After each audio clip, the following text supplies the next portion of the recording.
So, without further ado, let me introduce our keynote speaker, Congresswoman Marsha Blackburn. She was first elected to Congress in 2002 and represents Tennessee's 7th District. She has a very long history since coming to Congress and working to promote competition and removing policy-relevant barriers to entry in telecom. I remember working with Marsha 2005 on franchising. It seems like a very, very long time. And her hard work has just been rewarded. She's, as of noon, when she gets re-sworn in, will become the Vice Chair of the House Energy and Commerce Committee. And with every one of the speakers, I'd like to give a bit of some personal anecdotes of why we think we're really great to work with them. And I like to give two, if you might. One, Congressman Blackburn has been a staunch defender of musicians' rights, which we appreciate that. When Gibson's guitars was raided, she was right on top of that. And as everybody knows, a Les Paul with a maple neck is sacrilege. And so, excellent work there. And then the second thing is, and we really appreciate this, during the height, if you guys remember about 3 or 4 years ago, at the height of the net neutrality debate, George and I released a paper showing that if firms reduce their investments as a result of net neutrality rules, we could lose about 300,000 jobs, many of them union jobs. And keep in mind, we don't file comments at the FCC. We don't, we just post papers on our website. If people like them, read them, great. The FCC decided to go after us. They went after us in the press. They went after us on their blog. We were rather amazed. Again, this was just a paper posted on our website, which I guess shows the power of our work. It was a rather interesting experience. But the best part was, I guess about 2 or 3 months later, there was a hearing.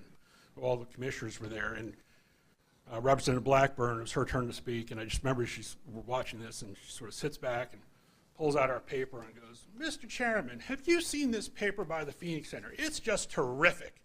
And the look on the commissioners' faces was just priceless, so we thank you very, very much for that. So that was just absolutely terrific. So without further ado, because she has to get sworn in, I give you our keynote speaker, Representative and now Vice Chair, Congressman Marsha Blackburn.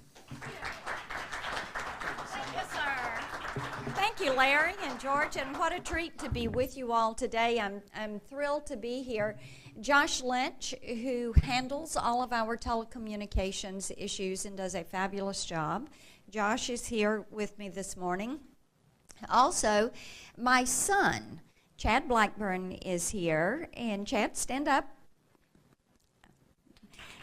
Chad is, like many of you, he is an MIS degree holder. He is one of these whizzes in Nashville who is creating all sorts of new applications in the healthcare industry. And he came up to be the family member here with his mama while I get sworn in today.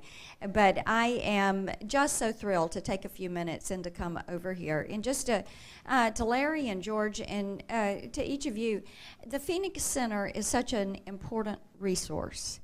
And we're just really grateful for your presence and for your work and the way that not only industry leaders but legislators can come to you for input and information. We're fortunate that you are focusing on telecommunications and this sector, because the thing that is so interesting to me is when you look at the makeup of what is happening in the U.S. economy, and when there is so much conversation, as there is at present, about jobs and about economic growth, what is it that continues to come in as one of the top drivers of our economy? And it's the interactive technologies. It's the technology sector, which is now 1/6 of the U.S. economy. Think about that. It is 1/6. And I think that the most important part of that, and this is something that we have focused on in energy and commerce, is that what you do underpins the efficiencies in every other sector. It is how we are more globally competitive, how we're driving productivity in this country. Go out with me in my district in Tennessee and talk to small business manufacturers. Talk to manufacturers in the auto industry. Talk to individuals that are in the agricultural sector, some of our farmers, and they will talk about the efficiencies and the way they're using broadband expansion, the way they are using internet access, the way they are using the technology backbone to increase their productivity and their efficiency and thereby their profits. Larry mentioned that at noon today I will officially become vice chair of Energy and Commerce, but I can guarantee you that Chairman Upton and Chairman Walden and I have been hard at work to make certain that we are hitting the ground running. And I think, you know, sometimes we may have done a little bit of gun jumping and setting an agenda, but that's a good thing because we don't want to waste any time. What you do is important, and the way we approach it is also important. I want to just touch on 5 points that you're going to hear us focus on this year. Some of these are things you have heard me say through the years. Number 1 is to focus on narrow solutions to real problems. Number 2 is to practice regulatory humility and respect private industry.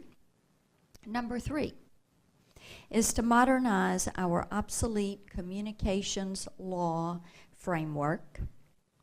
Number 4 is to focus on jobs and investment. And number 5, embrace an economy that each and every day is becoming more data-driven. So first, let's target narrow solutions to real market failures and then apply the rule of law. I fully believe that a consumer-centered marketplace is one governed by the rule of law and property rights. When government tries to protect consumers in the marketplace, it should primarily focus on crafting targeted solutions to clearly defined harms. That's as true at the state level as it is at the federal level, and it's also true on the international scene, as we've seen with the recent WCIT conference in Dubai. We fail consumers and we are punishing job creators when we expand the government's role too aggressively. You all have felt the brunt of that, and it's important that legislators become aware of that. And furthermore, let's acknowledge that relentless technological change is happening. That's a good thing. It's going to continue to happen, and it's happening right before our very eyes every single day.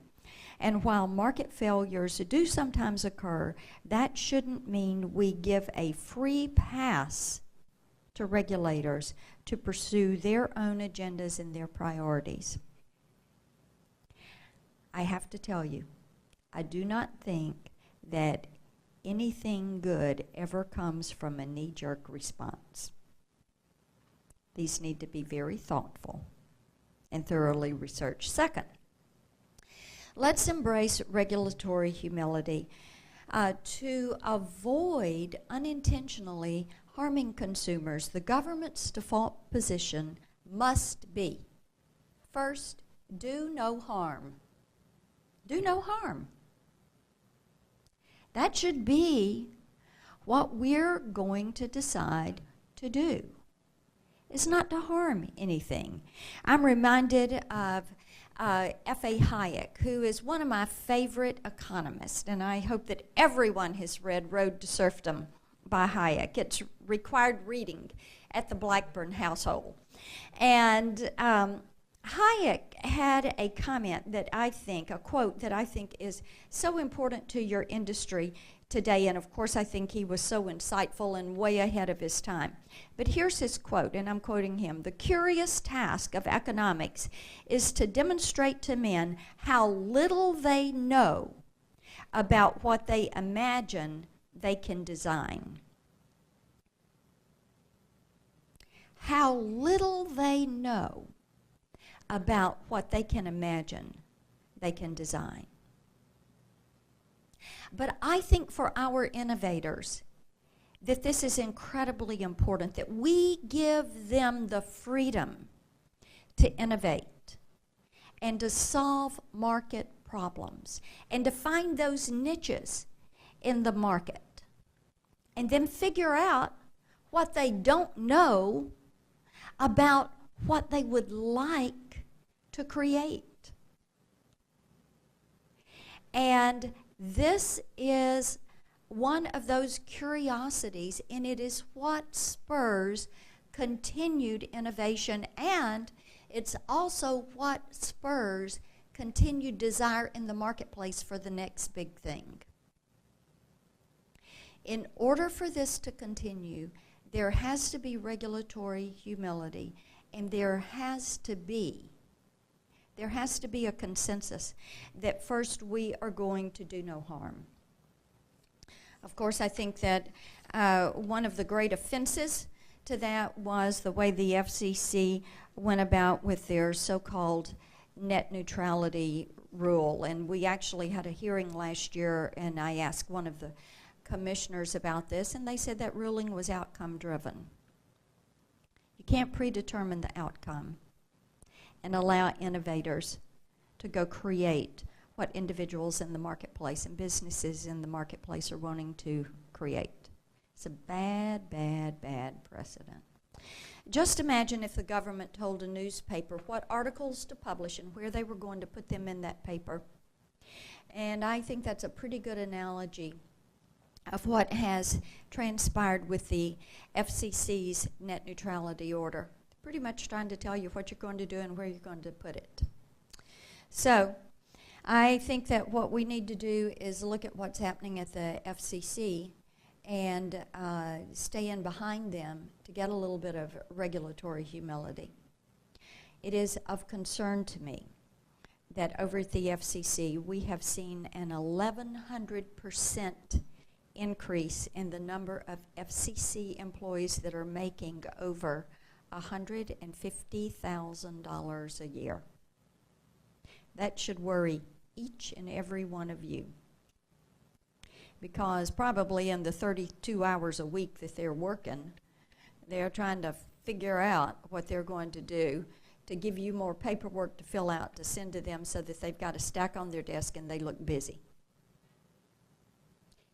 We've got to stop this. We don't have the money for it, we don't have the time for it, and you don't have the patience for it, and innovation can't stand it. So what we need to do is put that focus on restraint and regulatory humility. Okay, get back down off my soapbox a little bit. So third, we need to modernize our obsolete laws. Regulators are struggling to make yesterday's regulatory models work for today's new technologies. We live in an age of convergence between voice, video, and data services, and we're long overdue for a fundamental telecom overhaul. Our obsolete regulatory model needs to better reflect the fact that these services deserve like rules. The result of not modernizing our telecommunications law framework has been weak investment, greater uncertainty, fewer consumer choices, and less competition. So a modernization of those laws would be well placed. Fourth, we need to think about attracting more jobs and more capital. You know, there's I'm sure George will tell you one of the rules of economics is that investment flows like water through the path of least resistance. And indeed, we know that that is something that is true. So dollars go where they're most invited, not where they are least invited.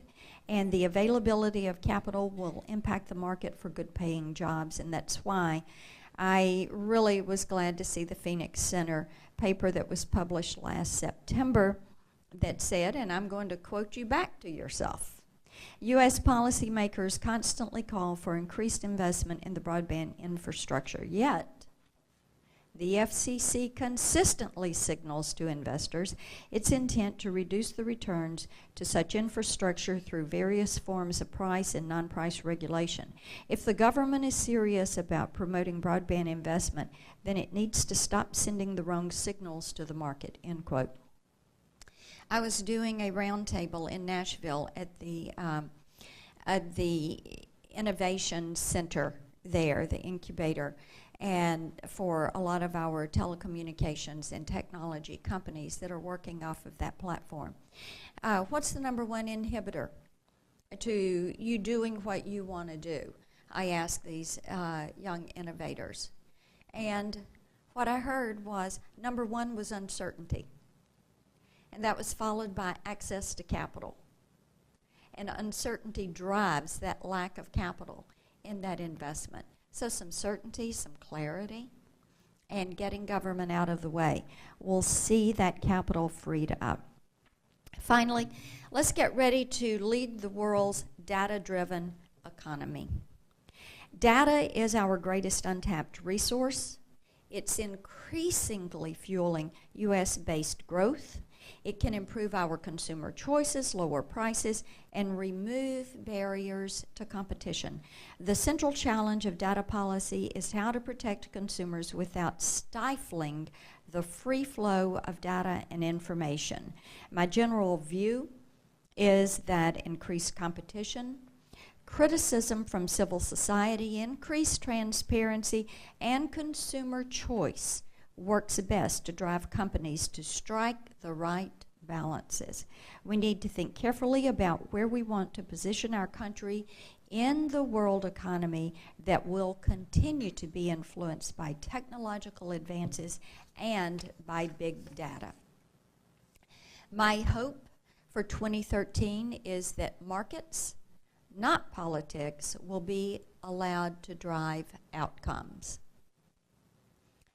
That's the way we want to see outcome-driven decisions. The market, not politics. The ideas of limited government, free markets, free people, and the rule of law. It's always worked in the past. It will spur new growth and opportunity within our internet ecosystem, and we need to continue to embrace and push forward and talk about those principles and use them to address the challenge that is placed before us as we seek that goal of having those markets and not politics drive those outcomes. Delighted to be here to spend a few moments with you today. I know you all are going to have a great day in front of you. You can stay in touch with us. Facebook is Marsha Blackburn. Twitter is @Marsha Blackburn. And then the website is blackburn.house.gov. And we will, of course, be tweeting and informing with links as we're doing oversight and telecommunications hearings and keeping you all in the loop. And we look forward to seeing you in those hearings and to hearing from you as we work through the year. Have a terrific year. And again, to George and to Larry, thank you for allowing me to come in and be with you for a few moments today. I appreciate it.